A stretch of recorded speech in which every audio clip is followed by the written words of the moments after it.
I'm Tony Little and I work for Organic Centre Wales, and we're here with the Caerhys Organic Community Agriculture Project in Pembrokeshire. We're going to build a cob oven today, which is going to be an absolutely fantastic resource for COCA to use for years to come, but it's also a great community activity, so we're going to have a lot of fun, we're going to get our hands and our feet dirty, and we're going to make a really nice oven. I'm Sam Mukumba and I come from Uganda, but I work for an organization called Ruskin Mill in Nailsworth. I teach ceramics and sculpting most of the time, but I also work with community in schools as well as organizations which are interested in teamwork or team building or building a community or bring a community together. So I do what we call social sculpture projects in communities using different materials. I have to say that building a bread oven requires a lot of preparation of materials, collecting all the materials you need, such as clay, straw, sand, mica, and bricks that can store heat. So what we've done today, we've just worked on the plinth first.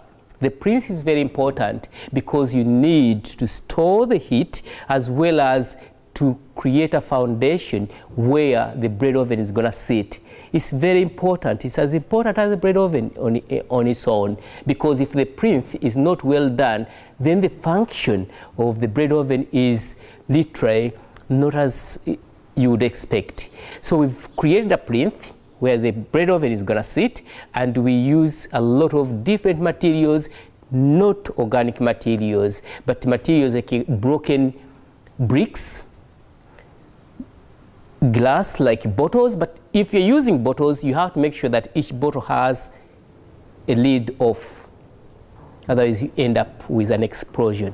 And then a lot of sand, and then we seal the plinth on top as flat as we can, and then on the plinth what we do, we put sandstone slabs to create a flat surface, and then on that we put the high alumina fired bricks, which are very high quality in holding heat into the bread oven. Now clearly the most important thing for a plinth is that it's fireproof, and we've used some fire retardant boards, a fire blanket, we'll put some fire bricks on top of that, and finally a layer of sandstone slabs. Once you've done the base and you've measured the diameter of the inside of your bread oven, then we said building the wall, we said preparing the clay to a consistency that literally not too wet and not too dry, but with the ingredients which I talked about, like straw, sand, and clay. Yes, in this area you have to be very careful with what material you add to clay, but straw is a beautiful material to use in clay because it's almost a waterproof material, but when you wet it, once it has been dry, it expands in volume. And if you've mixed it in the clay, what it does, when the clay is dried, it shrinks and goes back to its original size, which allows air spaces in the clay and allow the clay to breathe. And in the end, it helps also for the expansion of heat. You use air, and once air is heated, it expands in volume, and you retain a lot of heat in the material. But another sort of property or another importance of straw is also to bind clay or to help clay to be literally not too compacted to each other. So it is holding the form so that you almost overcome the problem of cracking of the clay. So clay as a material needs a lot of other ingredients to make sure that it doesn't crack when it is dry or when it is fired, and straw is one of them. And now it's time to build the main body of the oven, and we're going to give it that wonderful semicircular shape by building a sand mould.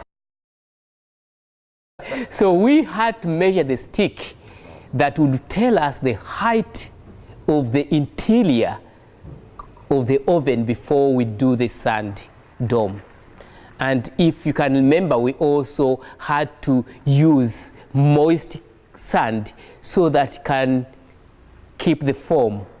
So the stick was mainly to measure the height, which has to be having a good relationship between the dough and the interior top of the dome. And then the shell is created with bricks. I like using bricks because it's very easy to teach people how to make bricks and compress them to remove all the air pockets in the process, which you don't want to be there. And also they are easier to work with. You end up with even body throughout. On this particular oven, we're going to use 2 layers of clay bricks to build the main body. And then we're going to pat it down and smooth it over to make it really nice and attractive.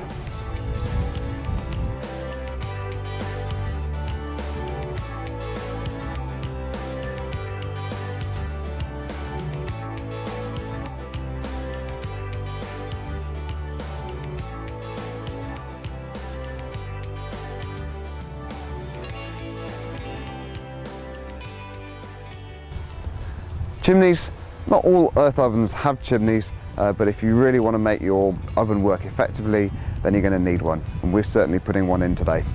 You know, if you look at the old ovens, they never had a chimney on, but it doesn't stop it from working. But what it does, it stops the combustion or the fire to happen quick enough and well enough.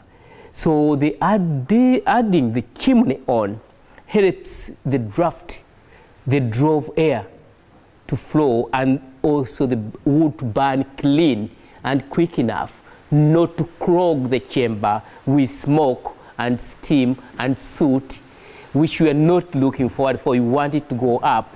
The higher the chimney and the draw, the better the combustion process of burning wood. So you use less wood in some or the other because it takes quite a short time to make this ember, which you are looking for, that we're gonna produce heat for the bread oven. But today what we've done, we've created a firebox at the back of the bread oven.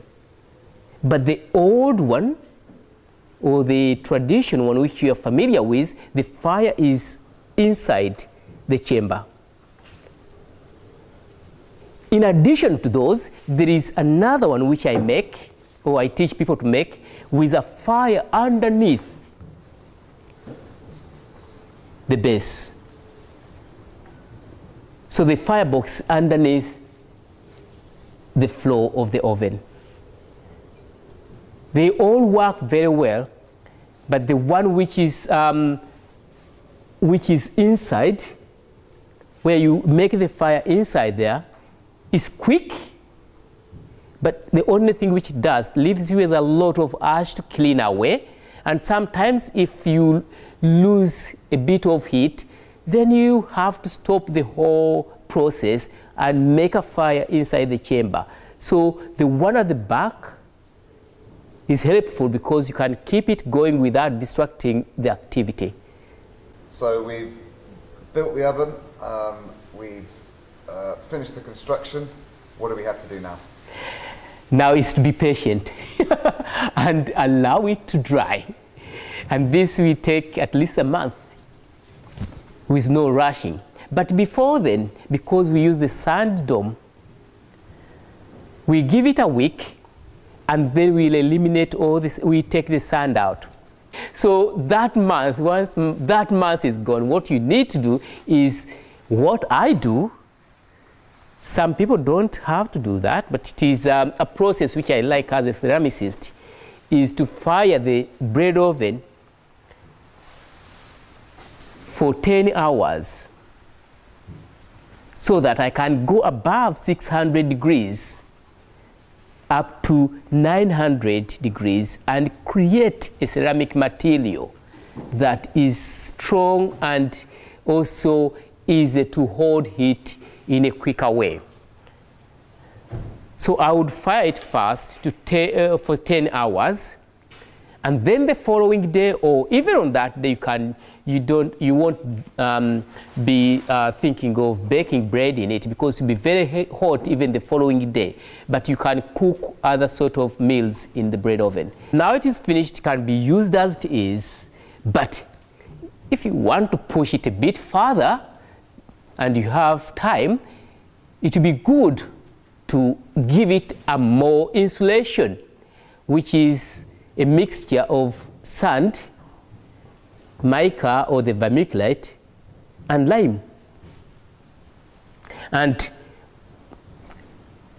you can plaster that one on, and after that you can also create designs or forms you'd like, or leave it as clean as it could be.